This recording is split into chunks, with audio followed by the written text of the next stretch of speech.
In terms of the stagecraft, I think artists that I admire would be probably bands that I don't think I would ever be able to emulate in any way. So like bands like the Arctic Monkeys, I've always liked the way they look on stage.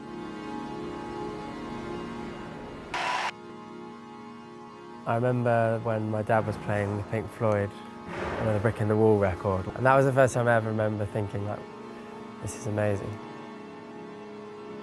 I remember going to the record store down the road from me and buying David Bowie's Hunky Dory and just being like very proud of it.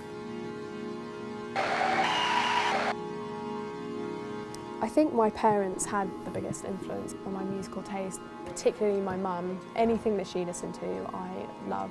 And that's where I got my big pop sensibilities from. The first British album that I owned was Vertigo of Bliss, Biffy Clyro. I remember just being incredibly sick with nerves before our first shows. Our shows that we did after putting Hey Now up online, they were very intense, especially when people are singing the songs back to you. In every city you go to, it's kind of different even within England. You know, in the same way you go from state to state in America and the crowds change. So I find it can be really different depending on the city. Occasionally I do get nervous before we go on stage, but less and less now, I think, the more gigs we're playing. Before I go on stage, it's really important for me to warm my voice up. That's the most important thing.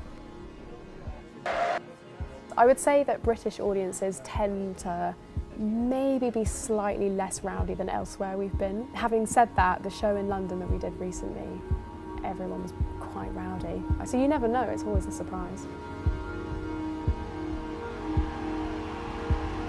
If all's going well and I think it's being a good show, then halfway through I tend to relax into it a little bit more and maybe strut, give a little improvisation or something. But I don't think there's any more kind of gratifying experience than physically seeing people respond to your songs in the way that it obviously affects them.